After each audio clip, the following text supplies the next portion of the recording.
Hello, Jen here with a layout for the Wild Whisper design team. This week I thought I would do something a little bit different. I've been working with the farmhouse collection and I've been having a ton of fun creating super cute farmhouse layouts, and I did a TN spread about a field trip that my son took to the farm last year at the end of the year. But I thought this week it might be a little bit fun to kind of do something non-farm themed using this collection. So it's something that I really love about the Wild Whisper collections is that while they do have these really sort of bold, fun themes every month, they also make sure to include enough pieces that are neutral so that you can actually use the collections together. You can combine them together because there's always some repeating colors, especially that kind of work from one month to the next. But then you also have these pieces, like this piece of paper, that doesn't really scream whatever the theme is. So you can use it for any layout that you wanted. And so in this case, all I did was I went through the bits and pieces that I had left over, and I pulled out anything that was neutral, that didn't really say farm, and I'm making a sunset layout. So the sunset is inspired by one of the cards that they have in the card pack that says Sunset Skies, and I just thought that this was kind of a fun way to use the collection without having to do farm stuff. So I started with that background paper, and I just like that the black and white is kind of, it's neutral. I don't know what other word to say for it. It's just a good background. And I took my Distress Oxides and I just used the entire pad to swipe right across the paper. And the nice thing about Wild Whisper paper is that it's coated, so that ink really glides nicely right across the paper. You just have to give it a couple extra seconds to dry because it kind of sits on top a little bit longer. It doesn't absorb into the paper like some of the other matte papers do. And then once it was mostly dry, I did a little bit of stenciling. That's just with some Faber-Castell stencils. Sorry, not Faber-Castell stencils. The stencils are just random stencils from my stash, but it's Faber-Castell whipped spackle, and it just adds some interest on that background. And then I did some splatters, and that's just with acrylic paint that I had. So the purple and the gold kind of have this nice shimmer to them, and then I used Vicki Boutin's rose gold glaze. I love splattering with that. It makes these beautiful drops of paint, so very pretty. Now while it's drying, I'm just going to work on building some nice layers behind my photo. So I started with that black and white piece that I matted the photo on, you can see there, and that is also from the collection. It's that nice, bold, black and white diamond pattern. And then the Sunset Skies card actually had that same pattern on its background as well in more of a gray tone. So I'm going to use that, as well as this leftover piece right here, which is, again, that diamond pattern, but in sort of a creamy yellow color. I'm just checking to make sure that it's drying okay. And I just roughed up some of those edges with my scissors, and I inked some of those edges. And I'm sort of just going to keep going here, building up layers. This is going to be my big focal point of the layout. I don't plan to do my sort of visual triangle with 3 separate clusters of embellishments. I'm just going to have everything in this one big cluster around the picture. So I'm looking for some more papers. I'm trying to decide how I want my layers to go. So while I was looking through some of my stash, I remembered that I had this collection. This is the Wild Child collection from Pink Paisley, and it has the pink, the purple, and that yellow. So these are the perfect little pops of color that I needed to kind of stick into those layers behind the picture. And that paper actually has all three colors, so that worked out really good. So I'm going to pull that one out too. And then I just need to cut off the mint at the top. And of course I'll keep that. I didn't want to add any extra colors in because I think 3 is good enough. So I have that pink and white striped paper. I have that sort of, it's not even mustard yellow. It's actually a little bit more orangey, but it's essentially my yellow. And then I have that purple, pink, and orange kind of sky paper. So I'm just going to add these to my layers. And I love doing this. This is something that was always my go-to, these, layers behind a picture. And I've kind of fallen off doing that for a while. So it was nice to come back to something that was comfortable. This is foam that I just get at Dollar Tree. It's really, really thin. It's much thinner than the foam squares that you normally get. So I'm actually going to end up putting this in 2 different layers just so I can build some dimension between all of the layers of paper, and then that gives me nice little areas to tuck in embellishments. And then there's the pink paper.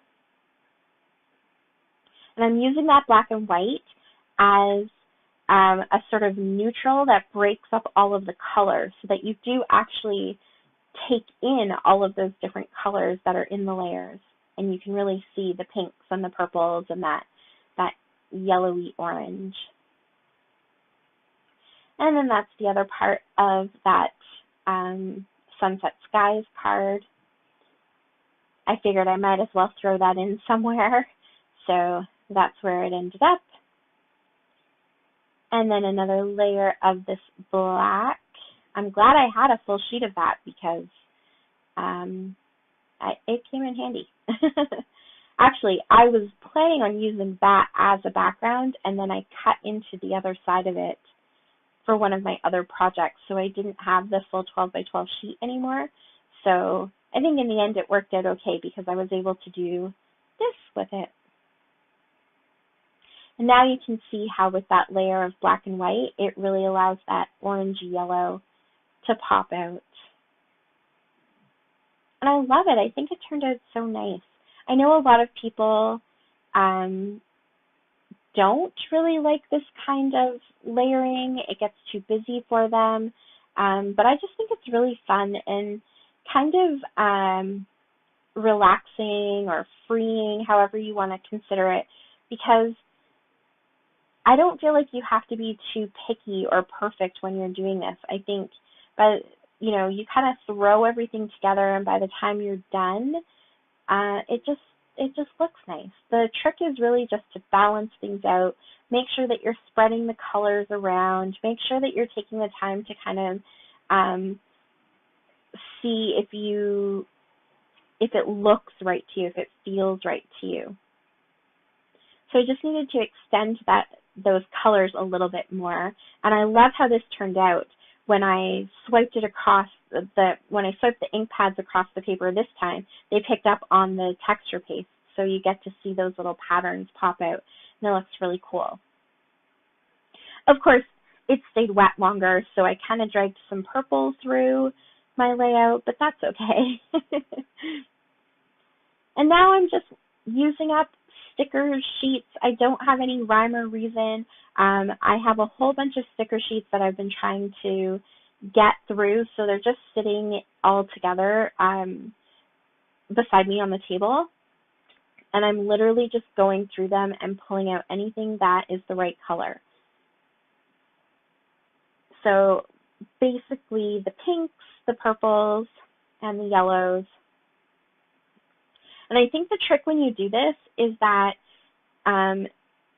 because every collection is slightly different with their tones, if you just mix and match, so you see there's lots of different shades of pink, there's lots of different shades of the purple, and I think that makes everything look purposeful. If you had mostly matching stuff and then just the odd thing that stuck out because it was a slightly different tone, then that odd thing draws your attention. But because everything is a little bit mismatched, in color but also in texture, because there's enamel in there, there's the puffy stickers, there's sort of glossy stickers, and there's cardstock stickers. So all that texture varies the look of everything too, and that just means everything looks more purposeful. Nothing is sticking out more than anything else. That flare comes from Accent Scrapbooking, and I think it just turned out perfect because it actually goes, it's hard to see because there's a bit of a glare on it, but it actually goes from purple down to pink. So kind of the opposite of what I have on my papers there. And it says Amour, which I do love my kids, so that was a nice little touch.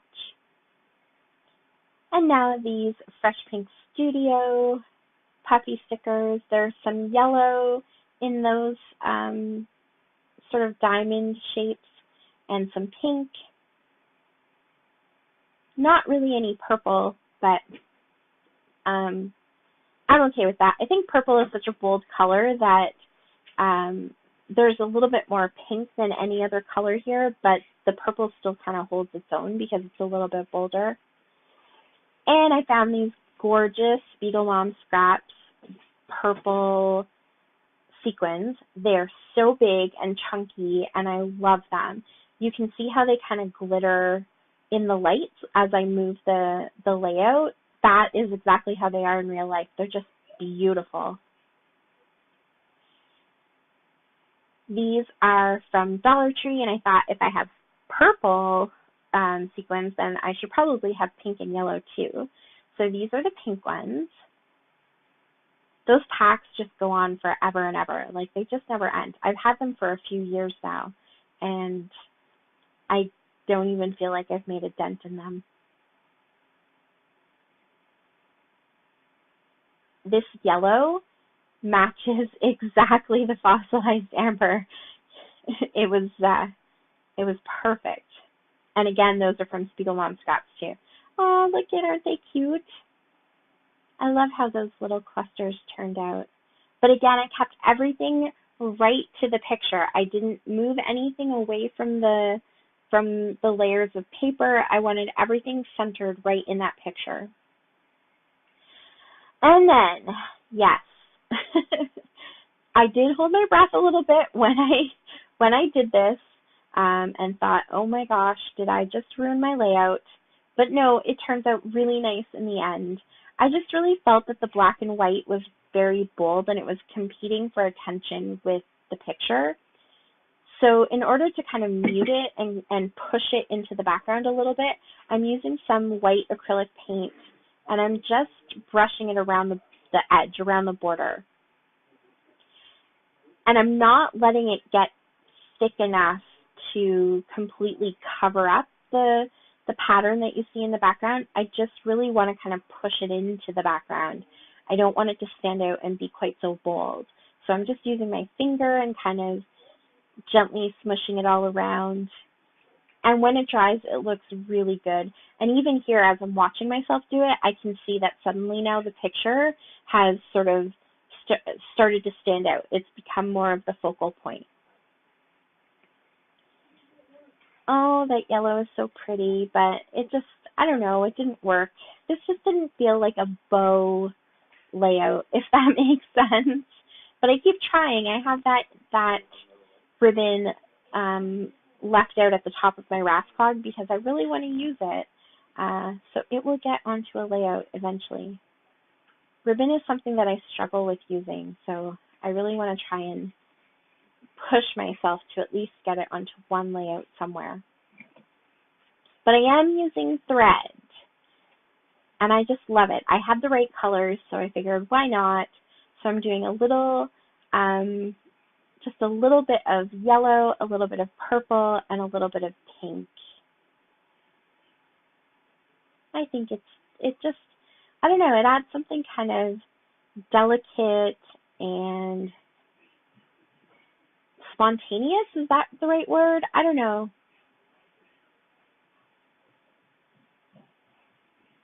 And I'm just going to use a little bit of wet glue to really glue that down and make sure that some of those threads are stuck down well so they don't get caught or pull out. I'm really struggling with that glue bottle. It's from Stampin' Up, and I do really enjoy the glue, but it doesn't come out of the bottle.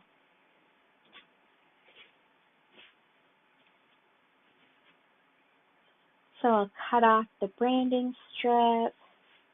And just as a final touch, I'm pulling out this Heidi Swap gold color shine again.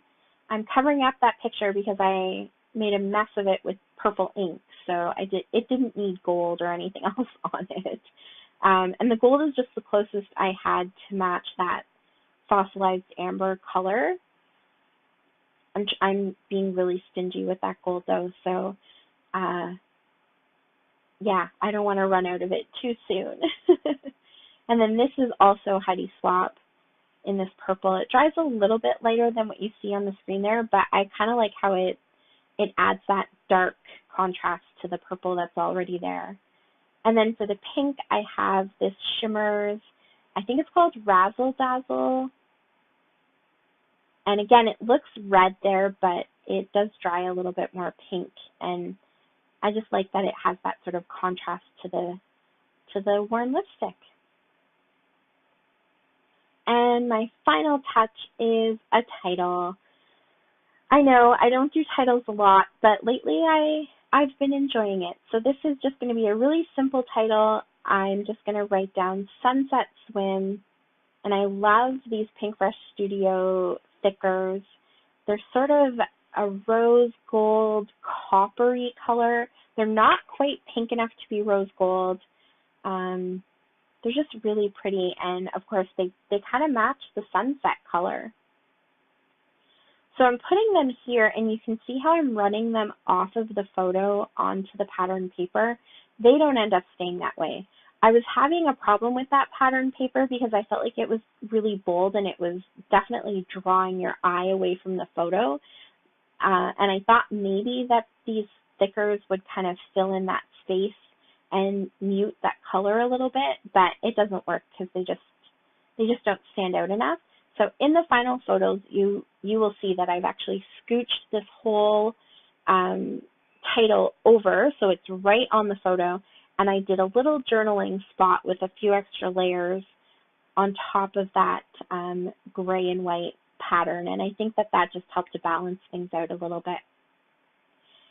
And then some asterisks over in two other little clusters just to kind of spread that rose gold around, or that copper around, and that's my layout.